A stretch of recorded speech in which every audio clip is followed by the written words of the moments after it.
सवाल नंबर 19 देखो। किसी व्यापार संघ के पास 30,000 रुपयों का कोष है, ठीक है, जिसे दो भिन्न भिन्न प्रकार के बांडों में निवेशित करना है, ठीक है। प्रथम बांड पर 5% पर वार्षिक तथा द्वितीय बांड पर 7% वार्षिक ब्याज प्राप्त होता है। आव्यूह गुणन के प्रयोग द्वारा यह निर्धारित कीजिए कि 30,000 रुपयों के कोष को दो प्रकार के बांडों में निवेश करने के लिए किस प्रकार बांटे, जिससे व्यापार संघ को प्राप्त कुल वार्षिक ब्याज इतना है, RX 1800 रुपये हो और 2,000 रुपये हो। तो हम पहला बता दे रहे हैं, दूसरा कर लेना, ठीक है ना। जहाँ पर 18,000 रुपये रखेंगे वहीं पर 2,000 रख देना है आपको, बस वही हो जाएगा। देखो सवाल नंबर 19 है। तो हमने माना प्रथम बांड पर निवेश कितने रुपए होता है, X रुपये। तो द्वितीय बांड पर निवेश 30,000 माइनस X, टोटल कितने रुपए था, 30,000 रुपये था, ठीक है ना। तो पहले हमने माना X रुपये, तो कितना बचा हमारे पास, 30,000 माइनस X। तो यहाँ पर एक का आव्यूह हो जाएगा हमारे पास, एक आव्यूह कितना होगा, ध्यान देना, एक आव्यूह होगा X और 30,000 माइनस X, ठीक है। ठीक, आगे तो B कह रहा जाओ, B का आव्यूह क्या हो जाएगा, देखो ध्यान देना, B का आव्यूह दो प्रकार का दिया था, एक 5% पर, देखो क्या दिया है, एक 5% पर, एक 7% पर वार्षिक ब्याज की दर से, ठीक है ना। तो यहां पर लिख लेना है हमको 5% बटे कितना आ जाएगा हमारे पास, फिर 7%, ये बटे में नहीं है, ठीक है ना, ये आव्यूह का मतलब कोटियां हैं 5% और 7%। तो हम इसे क्या लिख सकते हैं, ध्यान देना, यहां पर लिख सकते हैं इसे,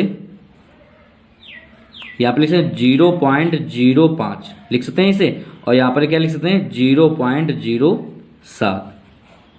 अच्छा आगे देखो, अब इसके बाद में क्या करना है, हमें कह रहा था सवाल कि कितने रुपए, 1800 रुपये, ठीक है ना, हो जाएगा, ठीक है। तो 1800 रुपये में क्या करेंगे, देखो A इंटू B बराबर 1800 रुपये, ठीक। तो एक आव्यूह कितना दिए हैं, देखो कोटियां कितनी हैं, X और 30,000 माइनस X, ठीक है, और इंटू बराबर 1800 रुपये, ठीक है।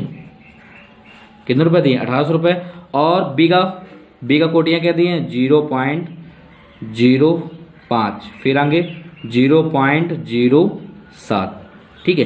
अच्छा अब इसका गुणा कर दूं, तो पंक्ति और स्तंभ, इसका गुणा इसमें करो, कितना आ जाएगा 0.05X, फिर प्लस इसका गुणा इसमें कर दो 0.07, और कितना आ जाएगा 30,000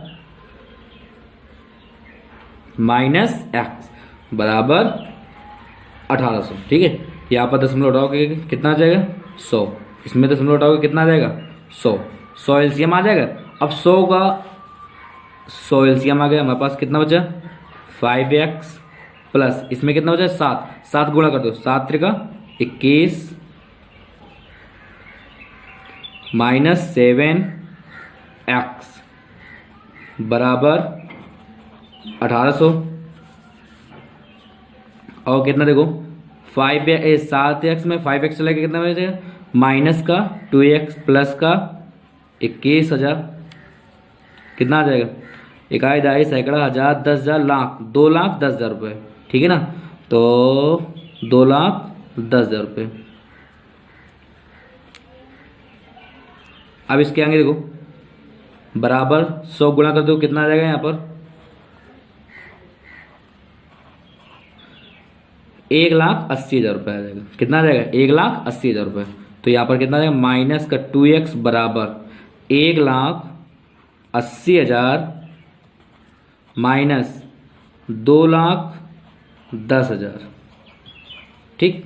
माइनस का 2x बराबर, अब इसको घटा लो, यहाँ पर देखो कितना बचेगा, देखो 2,10,000 में 1,80,000 चला गया तो कितना बचेगा यहाँ पर माइनस का 30,000 बचेगा।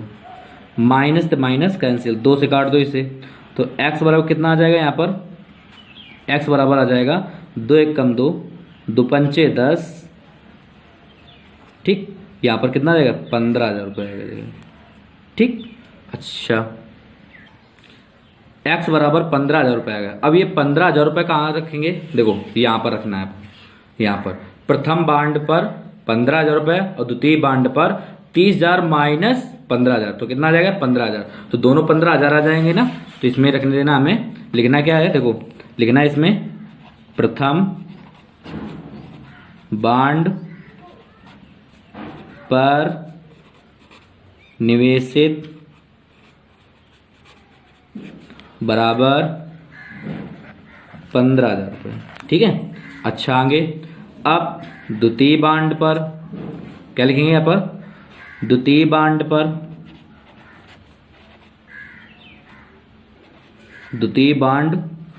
पर निवेशित बराबर 30,000 माइनस कितना 15,000 रुपये, एक्स का मान रख रहे हैं, ठीक है, तो कितना आ जाएगा यहाँ पर 15,000 रुपये, यही हमारा आंसर हो जाएगा, यही हमारा आंसर है, ठीक है। सवाल नंबर 20 देखो। अच्छा, कह रहा है किसी स्कूल की पुस्तकों की दुकान में 10 दर्जन रसायन विज्ञान है, 10 दर्जन कितने रसायन विज्ञान है, 8 दर्जन भौतिक विज्ञान है तथा 10 दर्जन अर्थशास्त्र की पुस्तकें हैं। इन पुस्तकों का विक्रय मूल्य क्रमशः दिए 80 रुपये, 60 रुपये तथा 40 रुपये प्रति पुस्तक है, ठीक है। अच्छा, आव्यूह बीजगणित के प्रयोग द्वारा ज्ञात कीजिए कि सभी पुस्तकों को बेचने से दुकान को कुल कितनी धनराशि प्राप्त होगी, ठीक है ना। अच्छा, चलो हम देखते हैं। अच्छा, देखो सवाल नंबर 20 है, हमने लिख लिया है रसायन विज्ञान 10 दर्जन है, तो अब हमें देखना ये चीज़ है कि 10 दर्जन है, ठीक है ना, एक दर्जन में कितने होते हैं 12 होते हैं, ठीक है, तो 10 इंटू 12 बराबर कितना आ जाएगा 120 पुस्तकें आ जाएंगी, ठीक। अच्छा, आगे अब इसमें 8 दर्जन है, तो 8 इंटू 12, 12 अट्ठे 96 पुस्तकें आ जाएंगी, ठीक है। आगे देखो। अच्छा, फिर इसमें 10 दर्जन दिए तो 10 इंटू 12 बराबर कितना आ जाएगा 120 पुस्तकें आ जाएंगी। अच्छा, अब ये देखो कि इसमें हमें आव्यूह रूप में बनाना है, तो आव्यूह रूप में देखो कैसे बनाना है, आपको ध्यान देना।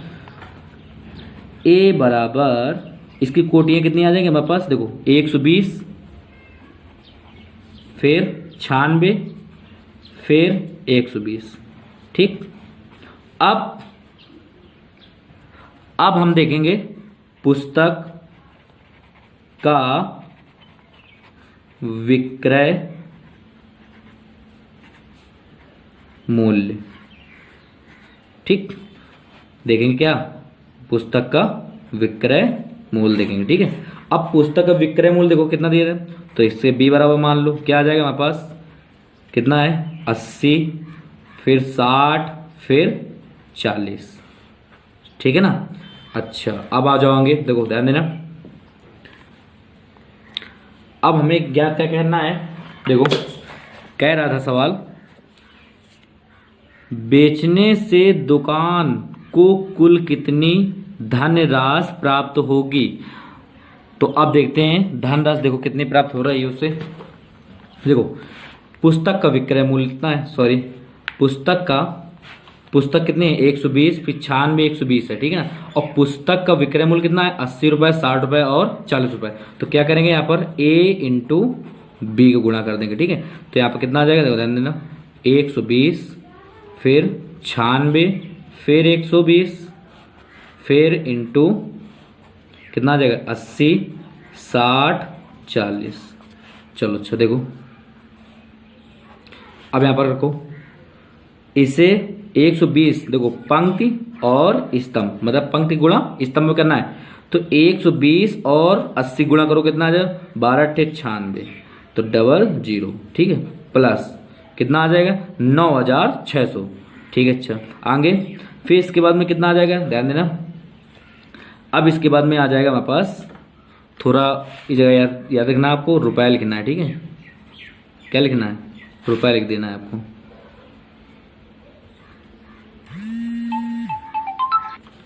इसमें रुपया रख कर देना है, इसमें भी करना है, ठीक है। 120 गुणा 80 में करेंगे तो रुपये में आ जाएगा, ठीक। आगे 96 गुणा 60 में करो, कितना आ जाएगा 5760, ठीक है, इतना रुपया आ जाएगा, ठीक। आगे प्लस 120 गुणा कितना 40 में, तो 12 चौको 48, मतलब कि 4800 रुपये आ जाएगा। अब इसे हम टोटल कर लेते हैं, जोड़ लेते हैं, ठीक है। इसे 9600 और 5760, ठीक है ना, और 4800 रुपये को इसे हम टोटल कर लेते हैं, कितना आ जाएगा हमारे पास 20160 रुपया। ये हमारा क्या हो जाएगा, A इंटू बी का ये हमारा आंसर हो जाएगा, ठीक है। सवाल नंबर 21 देखो, PY प्लस WY के परिभाषित होने के लिए यन कामा के तथा P पर क्या प्रतिबंध होगा, ठीक है ना। अच्छा हमें ये बहुविकल्पी दिए हैं, इसमें बताना है इसमें कौन सा सही है, ठीक है। अच्छा हम बताने जा रहे हैं आपको सवाल। देखो सवाल नंबर 21 है, x कामा y कामा z कामा w तथा p क्रमशः इनकी कोटियां ये दी हैं, ठीक है। 2 into n, 3 into k, 2 into p और n इंटू 3 और तथा p इंटू k कोटियां हैं। अच्छा अब हमें P Y plus W Y, अब ये हमें क्या करना है, आपको हमें इसे अलग अलग ज्ञात करेंगे, ठीक है ना। पहले हम ज्ञात करेंगे p और y को, तो क्या लिख सकते हैं, देखो p, अब यहां पर ध्यान देना p की कोटियां क्या है, देखो यहां पर क्या है p, ये p है, तो p की कोटियां क्या है, देखो p इंटू के, फिर यहां पर y रख दो, तो y की कोटियां क्या है, देखो y की कोटियां ये, तो 3 इंटू के, तो हमारे पास यहां पर कितना आ जाएगा, ध्यान देना यहां पर आ जाएगा k बराबर 3। देखो ये दूसरा का पहला उठाना है आपको, ठीक है ना, और पहला का दूसरा, ठीक है ना, याद रखना। तो हमारे पास k बराबर कितना आ गया, 3 आ गया, ठीक है। अच्छा तो हम इसे क्या लिख सकते हैं, और आगे देखो ध्यान देना, यहाँ पर लिख सकते हैं, फिर आगे p और y, पी वाई और कोटिया कितना आ जाएगा p इंटू के, ठीक। अब इसके बाद में क्या क्या ज्ञात करना हमें, डब्ल्यू वाई की। अब यहाँ पर लिखेंगे डब्ल्यू वाई, अब यहाँ पर क्या लिखेंगे, देखो डब्ल्यू, अब डब्ल्यू की कोटियाँ क्या है, देखो डब्ल्यू की कोटियाँ हमारे पास है, देखो n इंटू 3, तो यहाँ पर लिख देना है n इंटू 3। आगे फिर y की कोटियाँ क्या है, y की कोटियाँ देखो y की कोटियाँ 3 इंटू के, तो यहाँ पर लिख देना 3 इंटू के। अच्छा अब यहाँ पर देखना है आपको, यहाँ पर y रख देना है, ठीक है। अच्छा अब ये यहाँ पर देखना है आपको, देखो बताया था हमने दूसरे को पहले में मिलाना है, ठीक है, कोटिया में। अब ये कितना हो जाएगा, 3 बराबर 3 के, हमारे पास बचेंगे कितनी, देखो ध्यान देना डब्ल्यू वाई। अब डब्ल्यू वाई तो क्या क्या बचेगा, n इंटू के।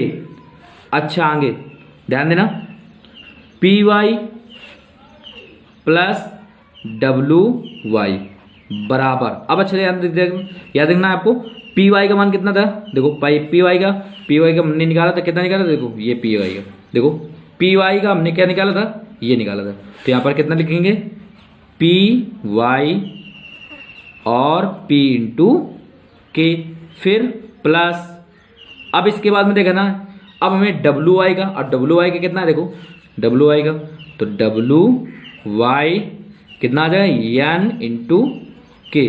तो हमने कुछ बताया था आपसे, क्या बताया था, देखो अब देखो प्लस में कोटियां कौन हिसाब से ली जाती हैं, पहला का पहले में, तो p बराबर कितना आ जाएगा n, p बराबर कितना आ गया n आ गया।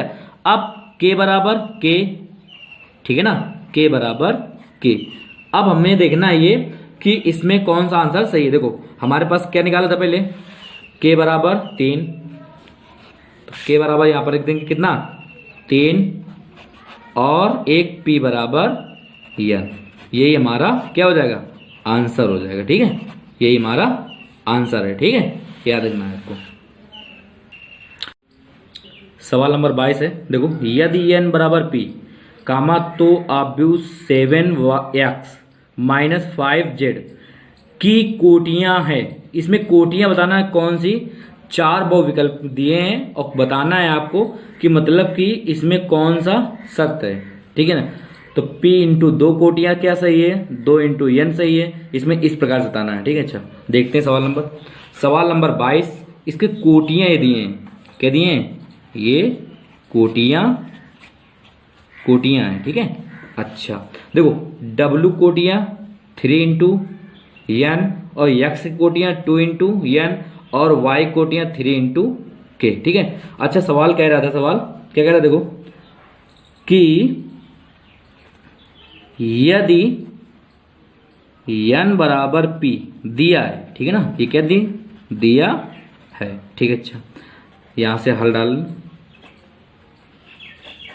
देखो हल क्या है, दिया है, क्या दिया है, यदि n बराबर p दिया है। ठीक है, अच्छा आगे और कह रहा है 7x माइनस 5z, अच्छा 7x कैपिटल x बनाना है आपको, x और x की कोटियां क्या है, देखो x का दूसरा कितना आ जाएगा कोटियां 2 इंटू n माइनस फिर 5z, अब z की कोटियां क्या है, z की कोटियां हैं 2 इंटू p, तो कितना लिखेंगे यहाँ पर 2 इंटू p। अब यहाँ पर लिखा था कि n बराबर p है। ठीक है, चल तो p के स्थान पर क्या रखे थे n, तो यहाँ पर कितना आ जाएगा 7x 2 into n minus 5z और 2 इंटू p के स्थान पर कितना है n। ठीक है ना, अगर यहां पर देखिए ध्यान देना आपको, यहां पर 7 गुणा इसमें करवाएंगे, इसमें 5 गुणा करवा देंगे। अगर ये दोनों आव्यूह, ठीक है ना, जब कुछ घटाएंगे तो यहां पर हमें कुछ प्राप्त होगा, जो कि दोनों कोटियां क्या होंगी, समान होगी हमारे पास। ठीक है ना, तो हमारे पास आंसर क्या आ जाएगा, आंसर 2 इंटू n आ जाएगा। इसकी कोटियां हमें ज्ञात करना था, यही हमारा आंसर आ जाएगा। ठीक, यही हमारा सवाल हो गया।